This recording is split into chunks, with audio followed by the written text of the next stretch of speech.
আসসালামু আলাইকুম। নবম দশম শ্রেণীর প্রিয় শিক্ষার্থী, সাজিদ এডুকেয়ারের পক্ষ থেকে স্বাগতম। আশা করি তোমরা সকলেই ভালো আছো। এই ক্লাসে উচ্চতর গণিত দ্বিতীয় অধ্যায় থেকে প্রতিসম রাশি নিয়ে আলোচনা করব। প্রতিসম রাশি তোমাদের মূল বইয়ের 50 পৃষ্ঠায় দেওয়া আছে। প্রথমে আমরা জানব যে প্রতিসম রাশি কাকে বলে। প্রতিসম রাশির সংজ্ঞাটি আমরা প্রথমে জেনে নিই। একের অধিক চলক বিশিষ্ট কোনো বীজগাণিতিক রাশি যে কোনো দুইটি চলক স্থান বিনিময় করলে যদি রাশিটি অপরিবর্তিত থাকে তবে সেই রাশিকে প্রতিসম রাশি বলা হয়। একটি রাশিতে যদি দুইটি চলক অথবা তিনটি চলক থাকে তাহলে যে কোনো দুটি চলকের স্থান বিনিময় করতে হবে। স্থান বিনিময় করার পর যদি রাশিটি অপরিবর্তিত থাকে তাহলে সেই রাশিটি হবে প্রতিসম রাশি। এখানে তোমরা কয়েকটি রাশি দেখতে পাচ্ছ, তিনটি রাশি আমি এখানে লিখেছি। এই রাশিগুলোর মধ্যে প্রথম যে রাশিটি আছে এই প্রথম রাশিটি প্রতিসম রাশি নয়, আর 2 নাম্বার এবং 3 নাম্বার যে রাশি দুটি আছে এই রাশি দুটি প্রতিসম রাশি। এগুলো কি জন্য প্রতিসম রাশি ন, কি জন্য প্রতিসম, এই বিষয়গুলো নিয়ে এই পাঠে আলোচনা করব। প্রথম যে রাশিটি আছে এটা আমরা দেখব যে এটা কি জন্য প্রতিসম রাশি ন। প্রথমে আমরা রাশিটি লিখে নিলাম। এই রাশিতে দুইটি চলক আছে, একটা হলো এক্স আর একটা হলো ওয়াই। এই যে এখানে এক্স আছে, এখানে ওয়াই আছে, আবার মাঝখানে প্রতি কি আছে, এক্স ওয়াই আছে, অর্থাৎ দুই ধরনের চলক আছে এক্স এবং ওয়াই। এক্স এর স্থানে ওয়াই বসাইতে হবে, ওয়াই এর স্থানে এক্স বসাইতে হবে। এইভাবে লিখতে হবে, এক্স এর স্থানে ওয়াই এবং ওয়াই এর স্থানে এক্স বসিয়ে পাই। এই যে এখানে যে এক্স আছে এই এক্স এর স্থানে যদি আমরা ওয়াই বসাই তাহলে কি হবে, 2y² হবে। আবার এই যে এখানে এক্স আছে, এক্স এর স্থানে ওয়াই বসাইতে হবে, আবার এখানে ওয়াই আছে, ওয়াই এর স্থানে এক্স বসাইতে হবে, আবার এই যে এখানে ওয়াই আছে, ওয়াই এর স্থানে এক্স বসাইতে হবে। বসালে এরকম পাওয়া যাবে 2 × y²। এই যে এখানে 2 আছে, এক্স এর পরিবর্তে আমরা ওয়াই বসিয়ে দিলাম, y², যেহেতু এর উপর স্কোয়ার আছে। এরপর আছে 2xy, তাহলে লিখতে হবে 2 × y × x, অর্থাৎ এক্স এর পরিবর্তে ওয়াই, ওয়াই এর পরিবর্তে এক্স বসাইতে হবে। আর শেষে যেহেতু y² আছে, ওয়াই এর স্থানে এক্স বসাইতে হবে, এক্স আমরা বসিয়ে দিয়েছি। এখন আমরা এগুলোকে ইনটু করে নিই, তাহলে এটা হবে 2y², এটা হবে 2xy। যেহেতু ইনটু আকারে আছে সাজিয়ে লেখা যাবে। আমরা এক্স যেহেতু আগে পড়ি, ওয়াই পরে পড়ি, এই জন্য লিখতে হবে 2xy প্লাস এটা এখানে লিখেছি। এখন এটাকে যদি আমরা সাজিয়ে লিখি, অর্থাৎ চলক এক্স আমরা আগে পড়ি, ওয়াই পরে পড়ি, এটাকে যদি আগে লিখি তাহলে হবে x², এটা মাঝখানে থাকবে আর এটা হবে শেষে। তাহলে এখানে আমরা যে রাশিটি পেলাম এই রাশিটা কিন্তু আর পূর্বের রাশির মতো থাকলো না। পূর্বে কি আছে 2x², আর এখানে শুধু x² হয়েছে। মাঝখানেরটা ঠিক আছে, কিন্তু শেষে আবার কি আছে, y² আছে, আর এখানে কি হয়েছে 2y², অর্থাৎ রাশিটি পরিবর্তন হয়েছে, যার কারণে এই রাশিটি প্রতিসম রাশি নয়।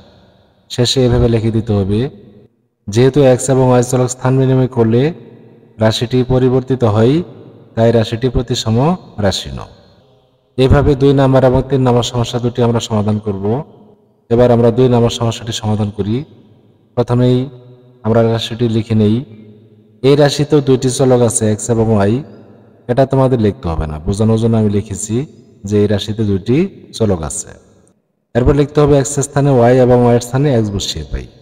আগেরটার মতোই আমরা এক্স এর স্থানে কি বসাবো, ওয়াই বসাবো। এই যে এখানে যে ওয়াই আছে এই ওয়াইটা আমরা এক্স এর স্থানে বসিয়ে দেব, আর যেখানে ওয়াই আছে সেখানে আমরা এক্স বসিয়ে দেব। তাহলে প্রথমে আছে 2x², এক্স এর পরিবর্তে ওয়াই বসাতে হবে, তাহলে 2y² প্লাস এখানে আছে 2xy, তাহলে এটা হবে 2yx প্লাস এটা হবে 2x², ওয়াই এর স্থানে এক্স বসাতে হবে। এখন এগুলোকে আমরা যদি সাজিয়ে লিখি, যে এখানে কি আছে 2x², এটা আগে লিখতে হবে, আর এখানে কি আছে 2y², এটা পরে লিখতে হবে, আর মাঝখানে যে পদটি আছে সেটা মাঝখানে থাকবে। এইভাবে লিখতে হবে 2x², এই যেটা আমরা এখানে লিখলাম, আর এটাকে আমরা সাজিয়ে লিখলাম 2xy, এটা ইনটু থাকার কারণে আমরা এইভাবে লিখতে পারবো। আর এটা লিখতে হবে শেষে 2y²।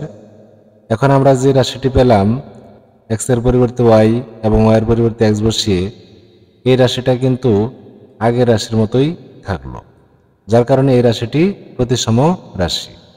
সুতরাং এইভাবে লিখতে হবে, যেহেতু x এবং y এর স্থান বিনিময়ে রাশিটি অপরিবর্তিত থাকে, তাই রাশিটি প্রতিসম রাশি।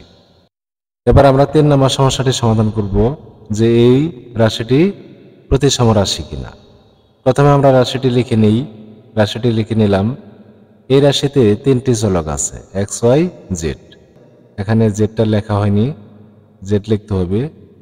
তোমাদের এটা লেখার প্রয়োজন নাই, এটা আমি বোঝানোর সুবিধার্থে লিখেছি।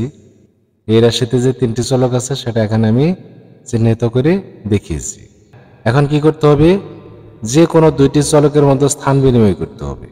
আমরা এক্স এর পরিবর্তে ওয়াই, ওয়াই এর পরিবর্তে এক্স বসাতে পারি, অথবা ওয়াই এর পরিবর্তে জেড এবং জেড এর পরিবর্তে ওয়াই বসাতে পারি, অথবা এভাবে বসাতে পারি জেড এর পরিবর্তে এক্স, এক্স এর পরিবর্তে জেড।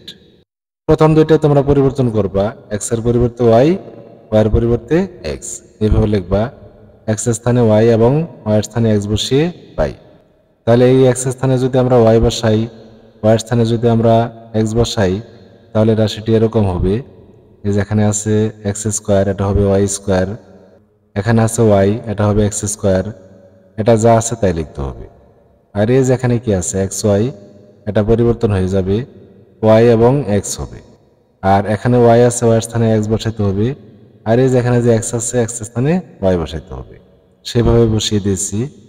এখন এগুলোকে আমরা ইনটু করে সাজিয়ে লিখি। প্রথম 3টা যা আছে আমরা তাই লিখলাম।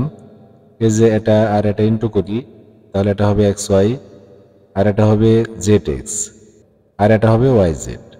এখন আমরা যদি সাজিয়ে লিখি এক্স ওয়াই জেড, অর্থাৎ আমরা যেভাবে অক্ষরগুলো আগে পড়ি সেভাবে, x square plus y square plus z square, x y, তারপরে ওয়াই জেড এবং শেষে লিখতে হবে জেড এক্স।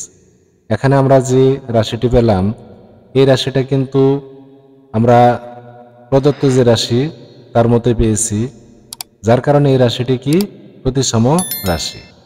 সুতরাং লিখে দিতে হবে, যেহেতু এক্স এবং ওয়াই এর স্থান বিনিময়ে রাশিটি অপরিবর্তিত থাকে, তাই রাশিটি প্রতিসম রাশি।